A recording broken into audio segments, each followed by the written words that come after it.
요한복음 11장 25절, 26절 두 절 말씀을 봉독해 드립니다. 요한복음 11장 25절 말씀입니다.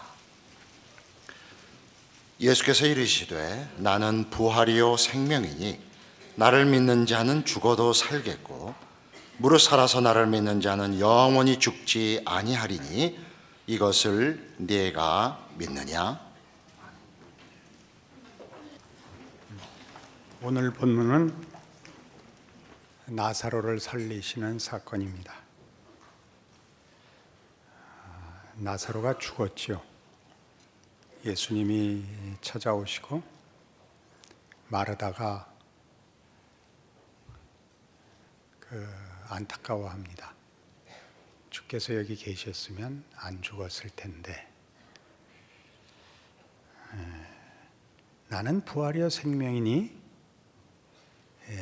나를 믿는 자는 죽어도 살겠고 무릇 살아서 나를 믿는 자는 영원히 죽지 아니하리니 이것을 너는 믿느냐? 이렇게 물으십니다. 예, 믿습니다. 그랬죠. 주는 그리스도시요 세상에 오시는 하나님의 아들이신 줄 내가 믿나이다. 그랬죠. 그러나 그의 고백, 주께서 여기 계셨다면 내 오라비가 죽지 않았을 것입니다. 에 대한 예수님의 질문은 분명히 지금 일어난 일의 어떤 부분을 지적하고 있죠. 나는 부활이요 생명이니 나를 믿는 자는 죽어도 살겠고 살아서 나를 믿는 자는 영원히 죽지 아니하리니 이것을 네가 믿느냐? 이렇게 된 겁니다. 죽은 자리에서, 나사로가 죽은 자리에서 마르다는 믿는다 그러죠. 예, 믿습니다. 주는 하나님이시기 때문에 제가 그리 될 줄, 마지막에 다시 살 줄 믿습니다. 그래 놓고 살리시는 거 아닙니까? 가만히 다시 생각해 봐요. 지금 살리시죠. 마르다가 예수가 부활이고 생명인 거를 믿고 있지만 지금 다시 살릴 거라고 믿지는 않았죠.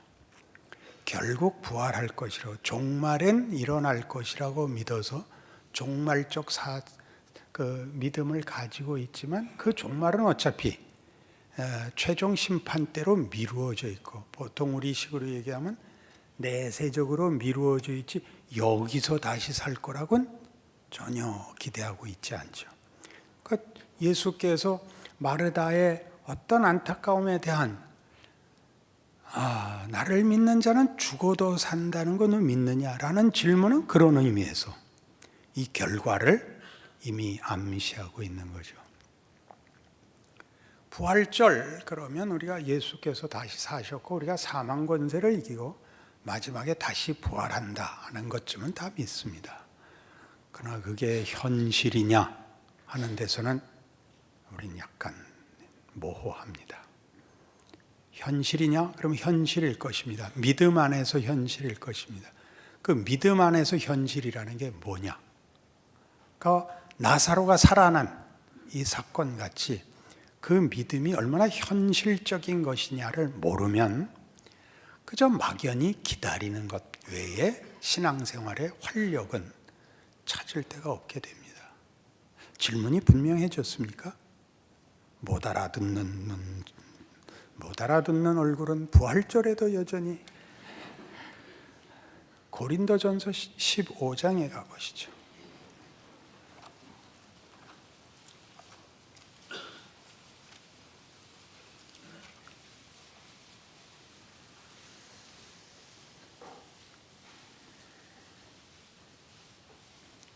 고린도전서 15장 50절, 형제들아 내가 이것을 말하노니 혈과 육은 하나님 나라를 이어받을 수 없고 또한 썩는 것은 썩지 아니하는 것을 유업으로 받지 못하느니라.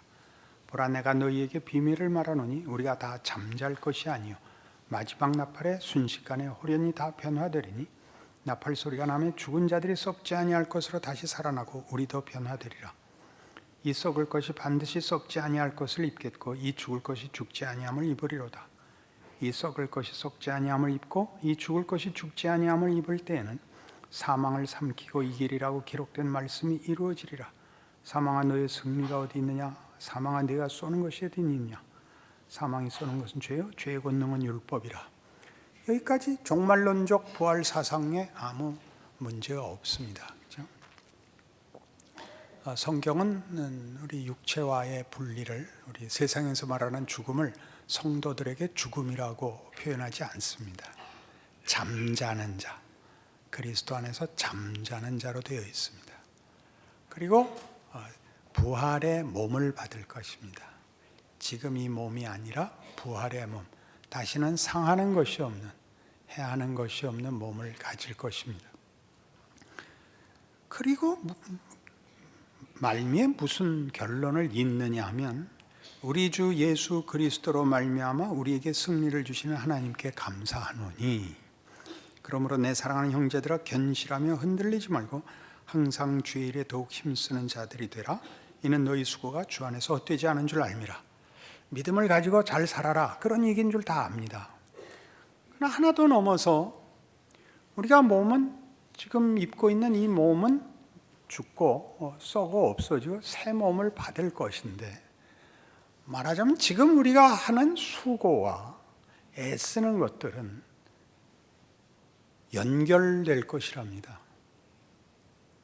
우리 몸은 불연속적인 몸을 갖고 있는데, 그러니까 처음에 썩는 것은 썩지 아니한 것을 유업으로 받지 못할 것입니다. 육은 하나님 나라를 받을 수 없을 것입니다. 그래서 영적 몸, 그것도 분명히 이렇게 우리 지금 보는 것 같은 이런 몸일 것인데 훨씬 영광된 몸이라고 합니다. 그 몸은 씨앗과 꽃, 혹은 씨앗과 열매 같이 다를 것이다, 그렇게 얘기합니다. 채송화 씨와 채송화 꽃이 다른 것 같이, 사과 씨와 사과가 다른 것 같이 영광된 몸을 입을 것입니다. 그러나 지금 사는 예수 안에서의 신앙생활은 다만 기다리는 시간에 불과한 것이 아니라, 그것은 영원한 생명을 받는 것의 연장선에 있고, 다시 말해서 지금 이미 부활의 삶을 산다고 얘기합니다. 오늘은 우리가 이 문제를 분명히 할 필요가 있습니다. 말하자면 지금 부활의 생명을 기대하고 믿음 안에 갖고 있을 뿐만 아니라 살고 있다는 거죠. 그래서 우린 부활 생명이라는 것이죠. 이 부분이 한국교회의 설명이 부족합니다. 어떤 면에서 이미 부활 생명인가, 어떤 면에서 그 삶을 살고 있고 연장선상에 최후의 완성과 우리가 받을 영원한 나라와 연장선상에 있는가에서 이해를 하지 못하면, 나는 부활이요 생명이니 나를 믿는 자는 죽어도 살겠고, 지금 그렇게 살 수 있고, 죽어서 나를 믿는 자는 영원히 죽지 아니하리라, 살아서 나를 믿는 자는 영원히 죽지 아니하리라. 거기에는 단어들이 이런 게 이렇게 의미가 복합적으로 숨어 있습니다. 우리가 말하는, 세상 사람들이 말하는 보통의 죽음, 하나님과의 관계라는 것이 거기서 복합적으로 쓰여 있어서, 죽는다는, 죽어도 살겠고 라는 말은 세상 사람들이 말하는 식의 죽음이 끝이 아니다. 그것을 반전시킬 수 있다. 살아서 나를 믿는 자는 영원히 죽지 아니하리라. 거기서 죽음은 그런 식의 죽음이 아니라 하나님과의 분리, 그거를 설명하는 것이 로마서 5장입니다.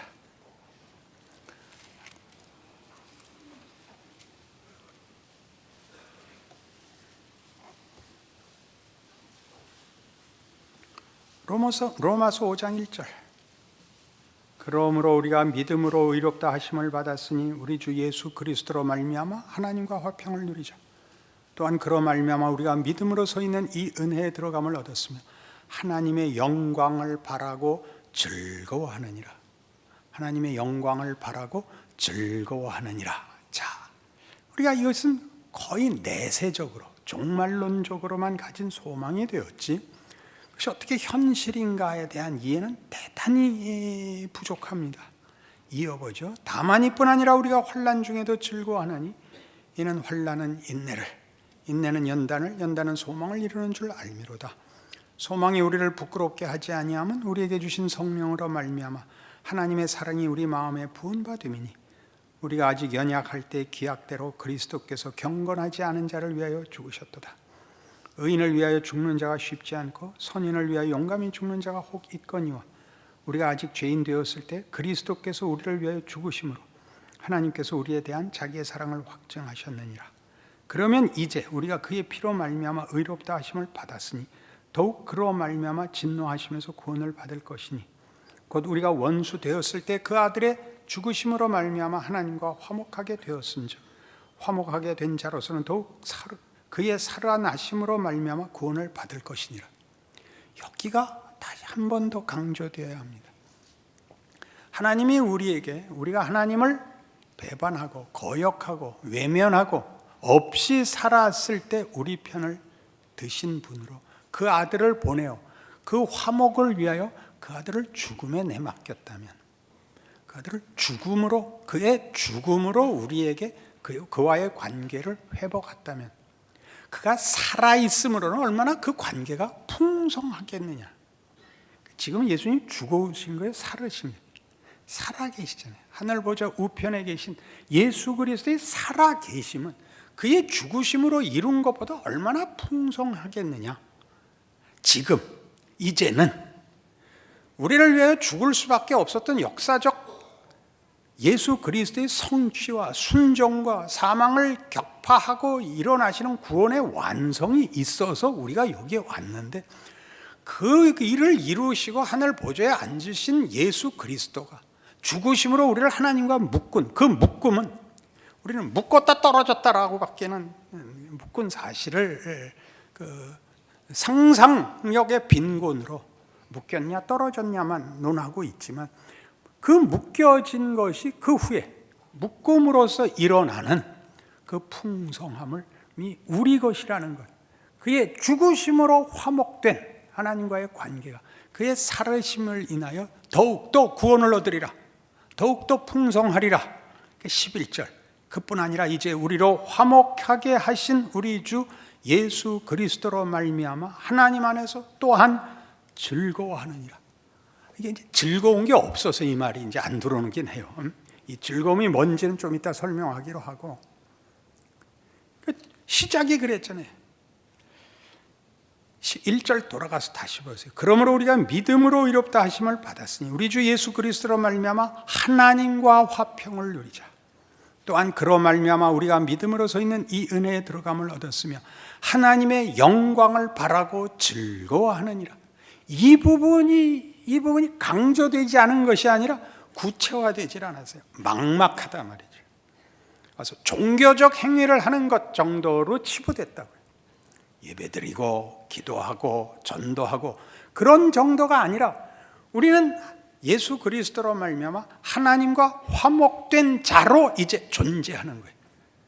우리 인생이 환난 속에 있을지라도 우리가 아직 부활의 몸으로 덧입혀져야 하는 날을 기다릴지라도 지금 이미 하나님과 화목된 자로서 하나님의 자녀로서 존재와 인생을 가지는 거예요. 왜 한 사람밖에 없는 거예요? 그 부분이 우리에게 굉장히 설명이 부족해서 우리는 기껏 가지는 게 뭐냐면 도덕적 구별, 유용성의 구별, 마음의 안심의 구별 외에는 예수를 믿는다는 어떤 적극적인 영광이나 적극적인 부요함 같은 것은 놓치고 안심의 그저 쳇바퀴를 돌고 있었던 거죠. 안심의 쳇바퀴. 그리고 후회의 쳇바퀴를 돌았을 것입니다. 6장은 이렇게 되어 있습니다. 6장 3절, 로마서 6장 3절에 가면 이 문제를 조금 더 잘 설명하는데, 무릇 그리스도 예수와 합하여 세례를 받은 우리는 그의 죽으심과 합하여 세례를 받은 줄 알지 못하느냐? 그러므로 우리가 그의 죽으심과 앞에 세례를 받음으로 그와 함께 장사되었나니 이는 아버지의 영광으로 말미암아 그리스도를 죽은 자 가운데 살리심과 같이 우리로 또한 새 생명 가운데서 행하게 하려 함이라. 이미 예수의 죽으심과 연합된 자로서 그와 함께 죄에 대하여 죽고 그의 부활과 함께 새 생명으로 새로운 존재로 이미 서 있습니다. 뭐가 여러분이 혼돈되고 있느냐면 이 컨텍스트가 변하지 않죠. 그죠? 내가 사는 위치, 환경, 조건, 그러니까 내가 가졌던 인간적인 연약함, 이런 것들은 변하지 않은 채로 예수는 믿게 만들었다고요. 거기서 잘못되기 시작합니다. 예수는 믿는데 도덕적으로나 또는 환경적으로나 또는 어떤 확인해야 할 능력과 안심이라는 부분에서는 옛 세계와 연장선상이 있고 새 생명의 새로운 것이 없는 것입니다. 그렇지 않습니다. 우리가 예수를 믿는다는 건 우리가 예수 그리스도와 연합되었고 그리스도 안에 있고 하나님이 그 안에 넣어 묻고 하나님의 자녀로 불렀다는 부인할 수 없는 증거요, 현상이요, 실제입니다. 그렇죠? 여러분, 예수 믿고 나서 제일 놀라운 게 뭐냐 그러면 안 믿을 수가 없다는 사실입니다. 안 믿을 수가 없다. 그 얼굴을 하고 매주 나와야 된대. 무슨 신통한 소리 할 거라고 기대 안 하고 그러나 나와야 속이 편하단 말이에요. 왜 그걸 모르세요? 호흡을 해야 되는 것 같이 여러분의 신경같이 감각과 숨쉬고 맛을 보고 하는 모든 것들을 여러분이 아니라고 부인을 할 수가 없습니다. 그게 뭐냐? 아까 고린도전서 15장식으로 얘기하면 너희 수고가 주 안에서 헛된 줄 알미로라 라고 표현된 그것들이죠. 아무것도 아닌 예수만 믿어놨지 그 다음엔 아무것도 아닌 조건 속에서 사는 것이 우리에게는 만족스럽지도 또 그리고 이해도 할 수 없는 믿음을 흔드는 조건과 현실 속에 있다는 거죠. 성경은 밝히 얘기합니다. 네가 예수 그리스도와 연합하여 죽었다면 그의 살아나실 때 너도 살아난 거다. 아멘 안 하지. 내가 그럴 줄 알았어. 이렇게는 하지 말아달라는 거지. 그래서 그 18세기, 19세기 미국의 부흥기 때는 전부 이걸 원했어요. 제일 소원이 이제 부흥 집회에 가서 톱밥길이라 그래요. 가운데 이제 야외에 천막을 치고 집회를 하는데 진창에서들 일하다 왔기 때문에 이제 더러우니까 가운데 톱밥을 두텁게 깔아요. 아스팔트 깔듯이. 그럼 이제 예수 믿고 구원 얻기로 작정한 사람 나오십시오. 그 길을 오는 게 톱밥길을 걷다 그래요. 그것을 나와서 이제 간증하고 고백하고 안수받고 예수 믿기로 하고 그리고 나와서 추록에 치여 죽는 거래요. 그 말이 갖는 뜻을 알겠죠. 그 다음에 기다릴 거 왜 없는데 빨리 죽는 게 최고니까. 그때 이미 그랬어요. 그리고 한치도 발전을 안 한 것 같아. 그런 의미에서 지금도 성도들은 빨리 죽기만 바래. 못 죽는 이유는 이거 다 뭐 해놓고 죽어야 될 거야. 그냥 죽을 수는 없잖아. 그러니까 살아있는 것이 뭔지, 예수와 함께 살아있는 것이 뭔지 몰라요. 다시 해요. 5절. 만일 우리가 그의 죽으심과 같은 모양으로 연합한 자가 되었으면 또한 그의 부활과 같은 모양으로 연합한 자도 되리라. 우리가 알거니와 우리의 옛사람이 예수와 함께 십자가에 못 박힌 것은 죄의 몸이 죽어 다시는 우리가 죄에게 종노릇 하지 아니하려 함이니 이는 죽은 자가 죄에서 벗어나 의롭다 하심을 얻었습니다. 만일 우리가 그리스도와 함께 죽었으면 또한 그와 함께 살 줄을 믿노니 이는 그리스도께서 죽은 자 가운데서 살아나셨으며 다시 죽지 아니하시고 사망이 다시 그를 주장하지 못할 줄을 알미로라. 그가 죽으시면 죄에 대하여 단번에 죽으시며 단번에 영원히 이라는 뜻입니다. 그가 살아계시면 하나님께 대하여 살아계심이니 이와 같이 너희도 너희 자신을 죄에 대하여는 죽은 자요 그리스도 예수 안에서 하나님께 대하여 있는 살아있는 자로 여길지어다. 여길지어다. 이건 그냥 상상하라는 거 아닙니다. 성경이 가르치는 진리입니다. 우리는 하나님께 대하여 살아있는 자입니다. 죽음은 성경에서는 육체적 분리를 설명하는 데 쓰지 않고 하나님과의 관계로 씁니다.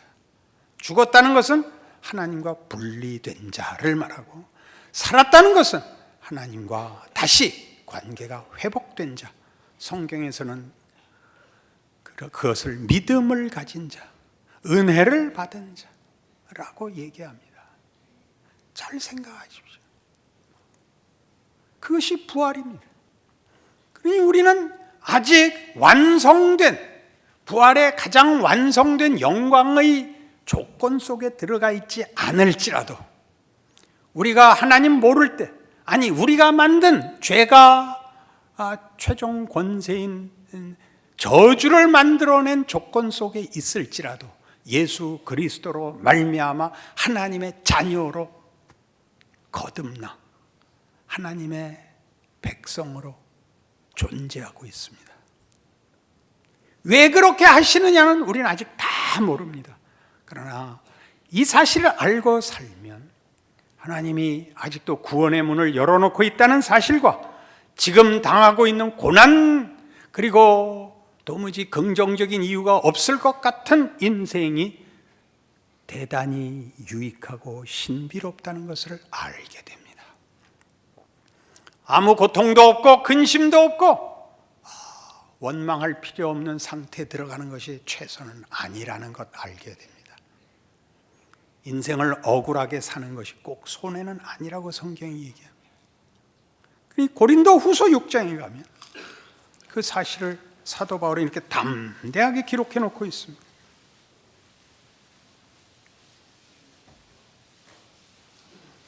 고린도 후서 6장 1절, 우리가 하나님과 함께 일하는 자로서 너희를 권하노니 하나님의 은혜를 헛되이 받지 말라. 이르시되 내가 은혜 베풀 때 너에게 듣고 구원의 날에 너를 도왔다 하셨으니 보라 지금은 은혜 받을 만한 때요, 보라 지금은 구원의 날이로다. 우리가 이 직분이 비방을 받지 않게 하려고 무엇에든지 아무에게도 거리끼지 않게 하고 오직 모든 일에 하나님의 일꾼으로 자천하여 많이 견디는 것과 환난과 궁핍과 고난과 매맞음과 갇힘과 난동과 수고로움과 자지 못함과 먹지 못함 가운데서도 깨끗함과 지식과 오래 참음과 자비함과 성령의 감화와 거짓이 없는 사랑과 진리의 말씀과 하나님의 능력으로 의의 무기를 좌우에 가지고 있다 그럽니다. 자, 정직하다는 것은 어느 때 가장 크게 그 값이 드러나고 그게 힘을 얻느냐면 정직하기 어려울 때입니다. 빛이 드러나는 것은 어두움에서입니다. 겸손한 것은 자랑할 것이 있을 때입니다. 순종이라는 것은 그 길이 어려울 때 드러납니다. 안 그렇습니까? 여러분이 운동을 하는 것을 생각하십시오. 근력을 기르려면 뭘 해야 됩니까? 한계에 도전해야 됩니다. 한계에 도전.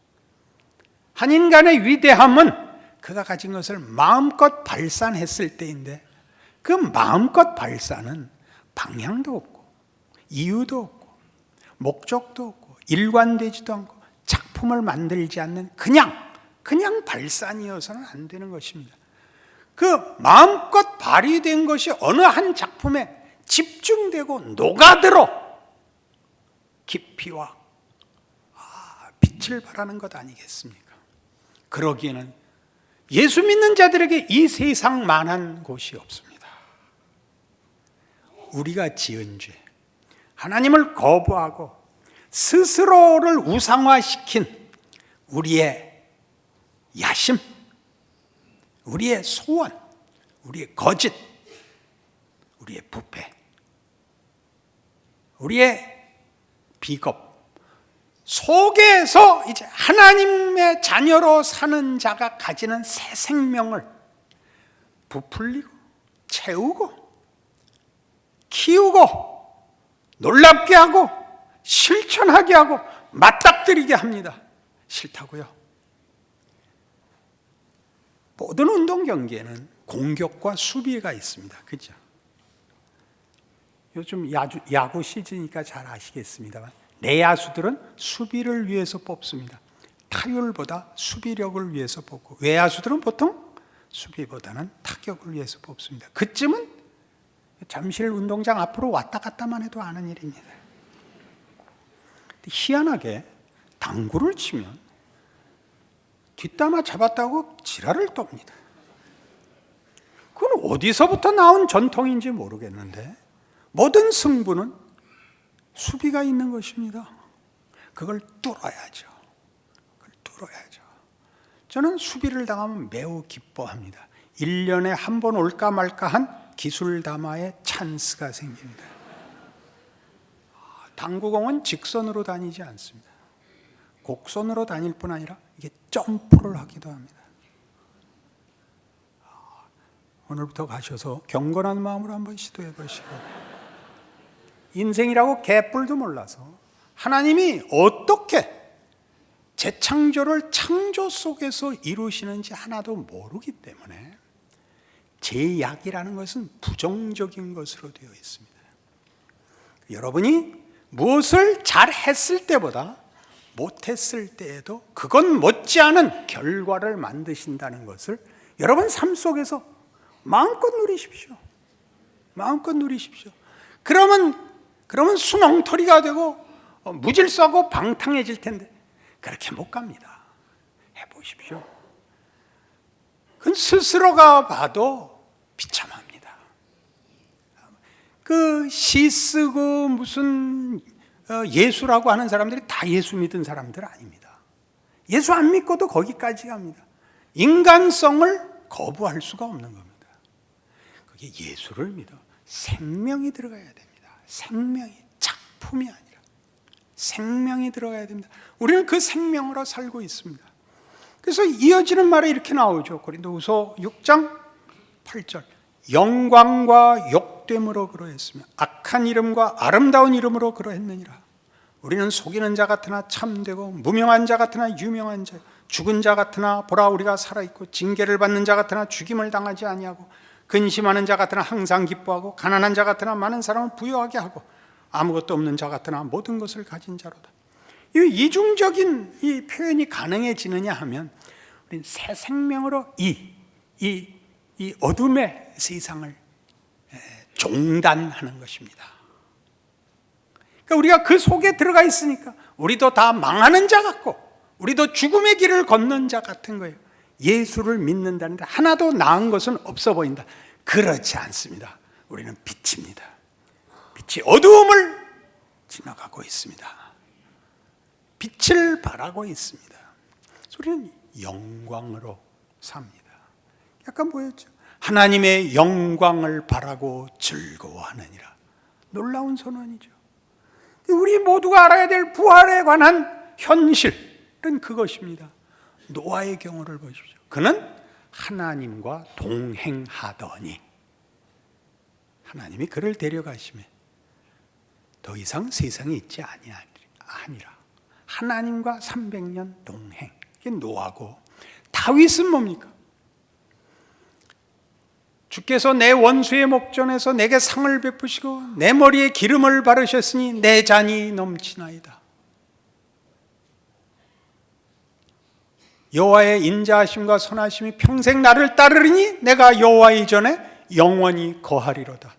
하나님과의 화목, 하나님과의 연합, 하나님의 사람으로의 존재, 그리고 어떤 삶이라도 인 것입니다. 그러니 여러분의 인생 속에서 여러분이 하나님과 동행하는 자라는 것을 깊이 이해하지 못한다면 모든 것은 고통이고 억울함이 될 것이요, 여러분이 자신을 예수 안에서 받은 구원이 하나님의 자녀라는 신분으로의 거듭난 것이라면 지금 당장 여러분의 삶을 여러분은 다르게 살 수 있습니다. 또 우월하게 살 수 있다는 얘기가 아닙니다. 자기의 정체성을 알고 살게 됩니다. 내가 있는 곳까지 주께서 함께 하시며 내가 당하는 모든 경우에 주께서 함께 하신다. 나의 실패와 어려움에도 나는 혼자가 아니다. 그것은 위로와 안심을 위한 것이 아닙니다. 명예와 영광에 관한 것입니다.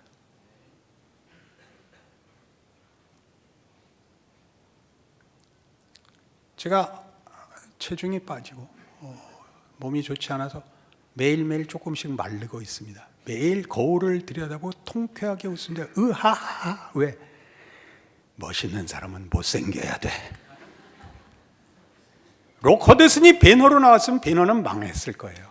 록 허드슨이 너무 멋있어서 넋이 빠져서 무슨 얘기하는지 하나도 몰랐을 거예요. 링컨을 보세요. 우리 위대한 사람들은 다 비슷하게 생겼다. 알아들었을까? 여러분 자신의 생애를 살찌우는 게 아니에요. 속이 차야죠. 내가 서 있고 내가 사는 모든 것이 하나님이 원하는 길이요, 복 주시는 하나님의 기적의 손길이다. 그렇게 알아야 드디어 살맛이 나고 부활이 뭔지를 알게 되고 모든 것을 직면하고 뚫을 수 있습니다. 그 인생이 되신 걸 아시는 부활절이시기 바랍니다. 기도하십시다. 하나님 아버지 은혜를 감사합니다. 우리는 하나님의 자녀고 주께서 우리를 하나님의 자녀로 허락하시고 기독케 하시며 새 생명을 가지자 우리의 현실을 살게 하십니다. 하나님이 이 세상에 그 아들을 보내신 것 같이 우리를 세우사 그 이름을 허락하셨은즉 저 시편 23편의 고백이 우리의 고백이 되며 그 인생을 살며 그 감사와 영광을 누리는 자 되게 하옵소서. 다윗을 부러워하지 말고 다윗을 부른 그 하나님이 내 하나님인 줄 아는 복이 각자의 생애에 있게 하옵소서. 예수님 이름으로 기도합니다.